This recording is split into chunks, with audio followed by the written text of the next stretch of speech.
Putri. She's a catcher.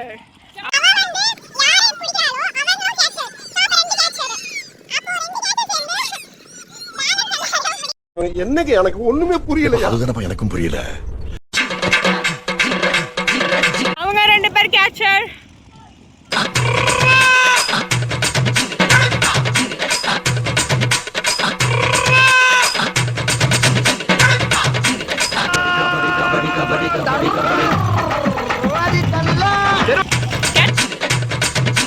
ஆம்பளை யாருன்னா பொம்பளை யாருன்னா வராது.